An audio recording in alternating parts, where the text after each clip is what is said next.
नमस्कार.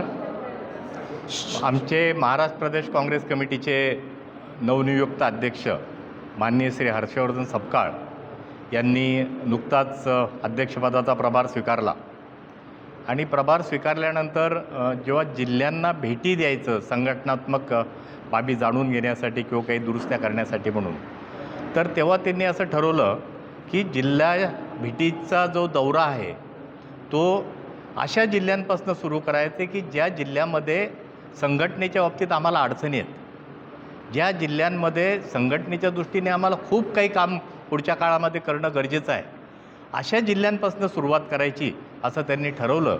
आणि म्हणून मग पहिला जिल्हा दौरा हा आमचा सिंधुदुर्गपासून सुरू होतो आहे. या येत्या 15 तारखेला प्रांताध्यक्ष सिंधुदुर्गला येतात आणि 16 तारखेला ते रत्नागिरीमध्ये आहेत. इथं येऊन आमचे जे पक्षाचे प्रमुख नेते मंडळी, कार्यकर्ते, ब्लॉक अध्यक्ष, पदाधिकारी जे आहेत त्यांच्याशी त्यांना चर्चा करायची. इथं येऊन कोणताही सत्कार स्वीकारायचा किंवा अशा प्रकारचं त्यांच्या डोक्यात नाही. आम्ही सांगितलं की तो सत्काराचा कार्यक्रम नाही, इथं कार्यकर्त्यांच्या भावना जाणून घ्यायच्या, त्यांच्याशी बोलायचं, त्यांच्या अडचणी जाणून घ्यायच्या, हा प्रांताध्यक्षाचा उद्देश आहे. आणि त्याच्यासाठी म्हणून ते इथं 16 तारखेला येणार.